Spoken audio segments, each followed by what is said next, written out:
when people told themselves their past with stories, explained their present with stories, foretold the future with stories. The best place by the fire was kept for the storyteller.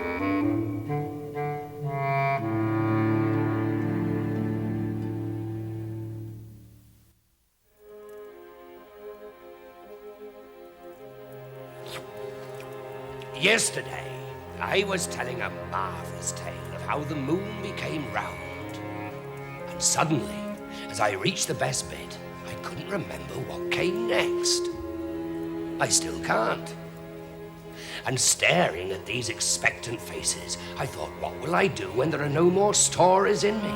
When the well runs dry? What use a storyteller without stories? And then I remembered a time when that was exactly what happened.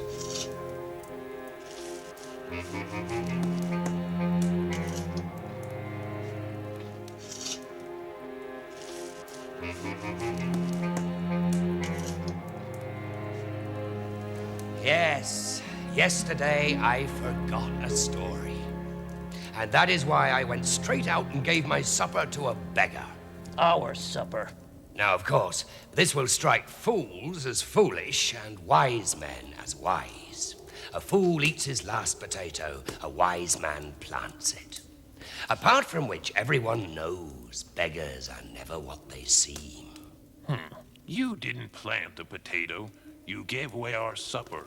What was he if he wasn't a beggar? He was definitely a beggar. There was a time, you see, when I myself was forced to beg. A bad time, a bitter cold, when a great hunger was on the land, and only the rich had bellies. And I wandered starving and wretched and without a home. Until one morning I found myself in a new kingdom, in sight of a palace and in smell of a kitchen, drawn there by the sweet aroma of roasting.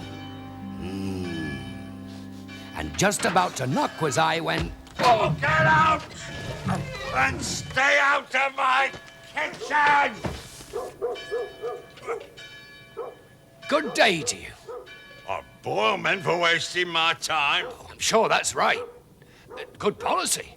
Do you have any spare water? What? Oh, just a drop will do. I have a good stone here. And with a little water, we'll make some soup for my friend and me. Stone soup? Delicious. I'm not a fool.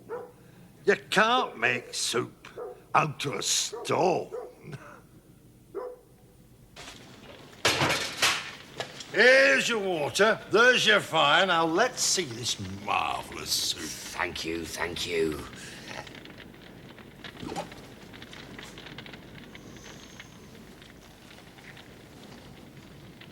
How long's this going to take? Oh, it won't take more than an hour. Oh, that's good. Oh, it's marvelous water.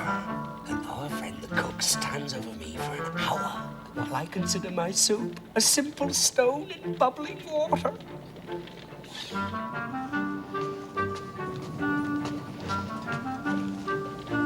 Well? Nearly there, I think. Done. Do you have a little salt? Salt!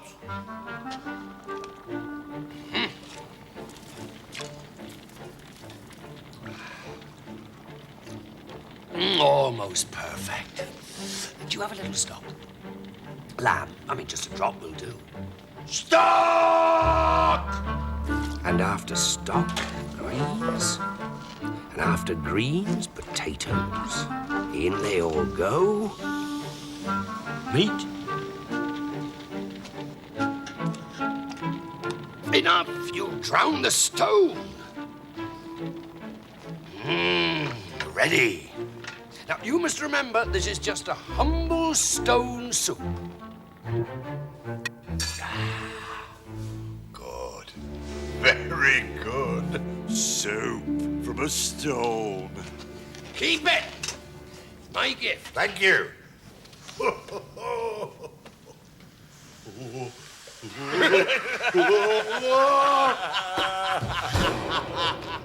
A furious cook drags me before the king. Punishment he rages, death by boiling. But all I'm listening to are the sweet gurgles of my full belly. Answer His Majesty, blockhead. Pardon? What's your trade, fool? It can be scratched on your gravestone. I am a teller of stories. A weaver of dreams. I can dance, sing, and in the right weather I can stand on my head. I know 7 words of Latin. I have a little magic. And a trick or two. I know the proper way to meet a dragon. I can fight dirty, but not fair. I once swallowed 30 oysters in a minute. I am not domestic. I am a luxury. And in that sense, necessary.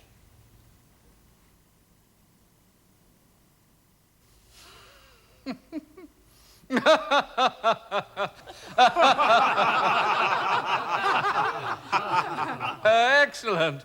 And you can make soup out of a stone. Excellent. And a monkey out of a cook. But Your Majesty. And stories, eh? Good stories? Funny stories? Some good, some funny, some indifferent. Your Highness, the punishment. Punishment. Yes. Your punishment will be that you will tell me a story every night for a year. And for every story, I will give you a golden crown. Is that fair? It's my usual fee. But of course, if you should run out of stories, I will hand you over to the cook and his boiling oil. Naturally. Naturally. Ah, my dearios, the balmy days which followed. The plenty, much of this, much of that, each day an inch on my belly, a story from my head. Imagine me then. A royal commission, a servant, a feather bed, a suit of silk jingling with my gold pieces. Blissfulness. After supper, up by the fire, I'd tell my tale to the rapt king. And he never fell asleep. What more could an artist want? Food to eat, money to spend, and his audience awake. Each night a tick on the golden calendar and a snuggle with my new wife. That wife, And the year passed, and the final day came, my last of sweet punishment. I wake up full to the brim with life. My wife all softness in our bed, the coins spilling over. And blow me, I can't think of a story. In a twink, I'm up and pacing the gardens, that old crocodile fear leading me a merry dance. But oh dear, my mind is a terrible blank. Oil, it says. The oil is on the boil. Husband, we have a visitor. So I see. You don't remember me? We shared your stone soup. Right. Is something wrong? No! No! Is there anything we can do for you? Is it food you're after or money? Oh, no, sir. I have both about me. As it happens, I have 364 gold pieces. Aye, and I come to wager them against yours. My husband, sir, is a devil with the dice. Yes, of course I am, but I can't be winning money. I'm playing for higher stakes. Must find a story before nightfall, else I shall... I know, I shouldn't have, but the gold sparkled. I should have said no, but the gold glittered. The morning frittered away my fortune with it.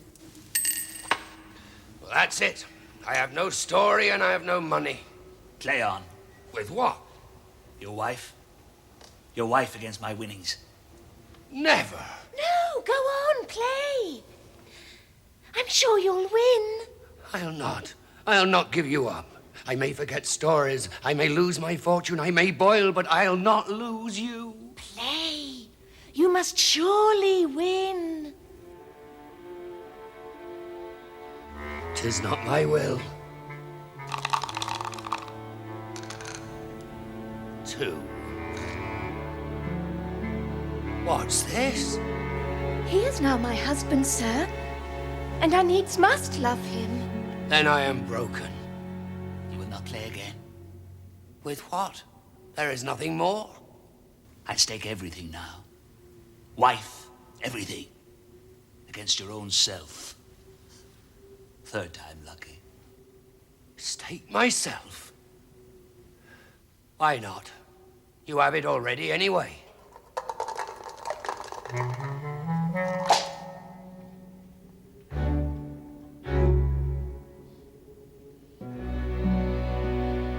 Two sixes. Naturally. Well, sir, I am your servant on this dismal day. Am I to be tied up like a dog? No. Like a hare.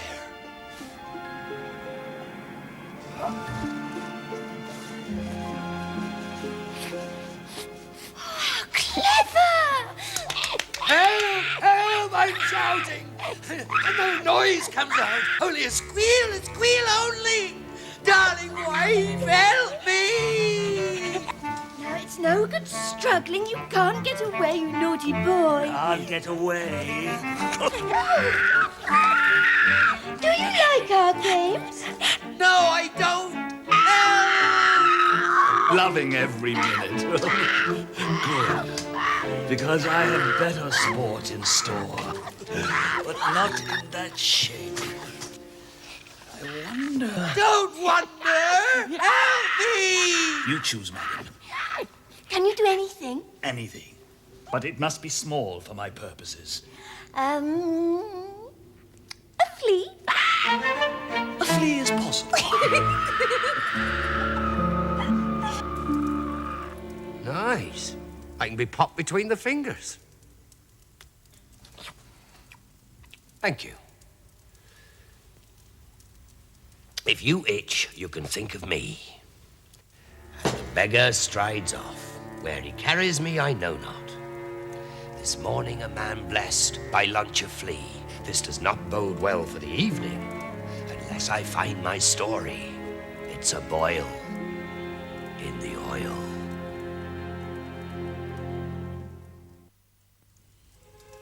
You get a view on life as a flea. Outside it is cold and hungry. Inside the castle it is hot and people eat. Our friend the beggar takes us, me and the rest of the fleas, to the kitchen where the oil sizzles to meet the cook. The human body is a kitchen for the parasite, and the cook is a feast. The other fleas flock to him. So tempting. Greed is the cook's itch, and he scratches. What's that? Oh, that's oil boiling. It's for a friend of mine, a buffoon who tells stories. Nothing. A flea. His time will come. Put your straws down here. By all means. Now, you say you can blow away the middle one, but leave the other two where they are. My goal says I can. A meal says I can't. That's cheating. Why? I can do that. Then try.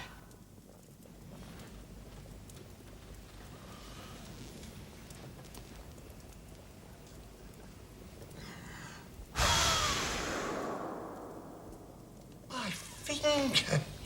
It's not so easy. Another game. My fingers. Oh, my fingers. This is simple. I'll wager my gold that I can move one ear, but not the other. That's impossible, but I'll not try. Let the doctor. Let's see, As you wish. You try. I want that gold. Try and curse you. That's cheating. He's cheating. No. I said I'd move one ear and not the other, and that is what I've done. You'll not make a fool out of me. I'll do it myself. My ear. Oh, my ear. Oh, chap. What do you mean, poor chap? What about me, poor flea? Poor chap indeed. He only lost a few bits. I lost everything. Terrible state. Sorry. And then, as night draws up its hood and the hour comes when the king expects his story, I find myself carried into the court on the coat of the beggar. Where's my storyteller? Huh? Huh? I want my story. Sire, there's a man outside would entertain you. I don't want entertainers. I loathe entertainers. I want my story, and I want it now. Majesty, allow me to present myself, ragbag that I am. He smells. I am a beggar, sir. It is my business to smell. But I am capable of offense, not simply to the nose. And I can throw a rope in a special way.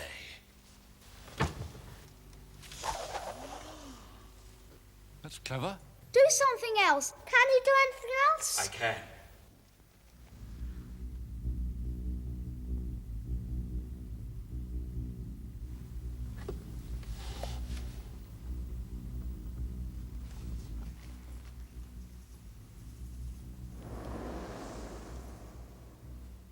Where's it gone?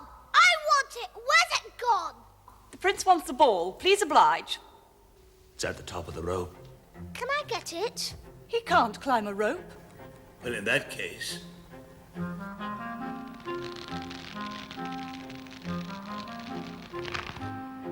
Now he can go up.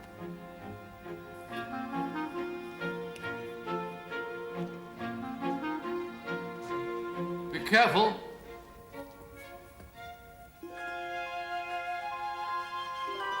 What's he doing up there? Come down. Come down.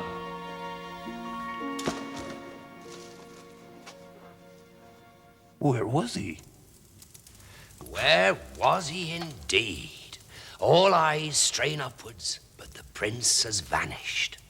The beggar scratches his beard and shrugs, and then a bright object comes sailing down. The ball.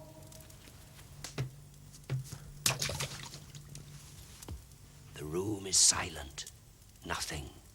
Then a babble of muttering and whispering, pointing, glares, and indignation, growls drowned by the terrifying roar of the king. To the oil! Oh no, I'm trying to shout for help, but no one hears me. To go like this, a flea, a nothing, to sizzle. But no, to the oil! To the oil! Here you are, ratbag. Come to the pot, the terrible pot. Come for a boil in the boiling oil. Up and in.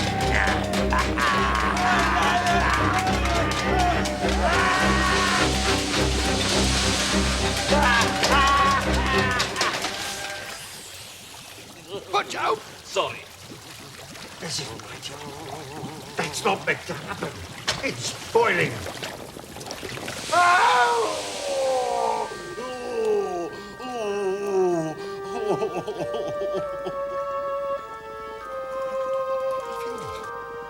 The back. Ah, fingers are back. Ow! My ear. It's back. My ear's back. Where's the ball? What have you done with my ball? Give it back. They pondered. And who could blame them? For odds, bods, and strange indeedy, the beggar had quite disappeared. But what about you? Where were you? Where was I indeed? No longer a flea, no longer anything.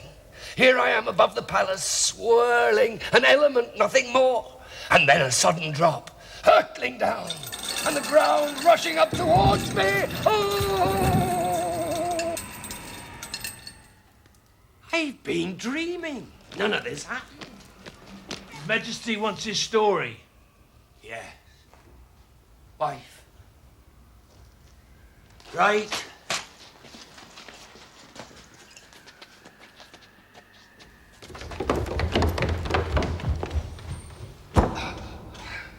The day is almost over, and I've heard no story. Sire, You remember the conditions? I do. Well, do you have a story to tell me or not? He hasn't, sire. The pig. Let me have him. Is there going to be a boil? I have no story, sire. Let me tell you what happened to me today. I woke up. It was the last day of our agreement. My wife lay beside me, the sun streaming in. Never was a man so happy. And then I just couldn't think of a story. Not a single one. So I went out into the gardens, and then things began to go very wrong. And so I began to tell the king of my adventures, of hares and fleas and mysteries, the worst day of my life, my wife's cruelty, the boiling oil. And what a tale it was, my dearies. How the tears coursed down the cheeks of the king, and the cook, and the queen. And when at last I finished, there was a terrible silence. And so, Majesty, I have no story to tell. But that's the best story I ever heard.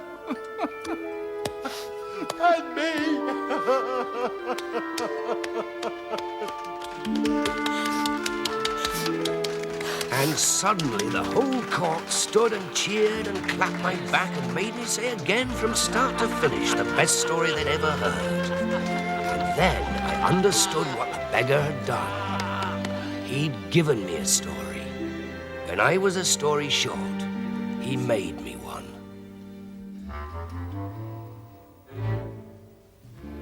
And your wife? Oh, she was under the beggar's spell. Ah, I thought so. Otherwise it would have been cruel to kiss the beggar, to make you into a flea. She was enchanted, definite. And still is, I suppose. She was so taken by his magic, she set off in search of him. I never saw her to this day.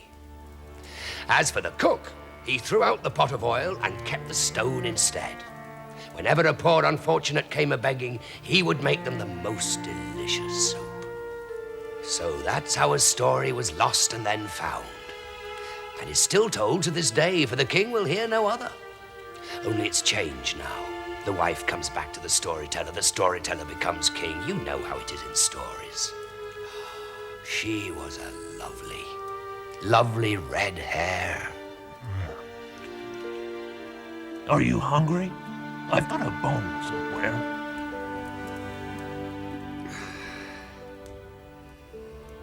Not much use. We can make a soup. We can try.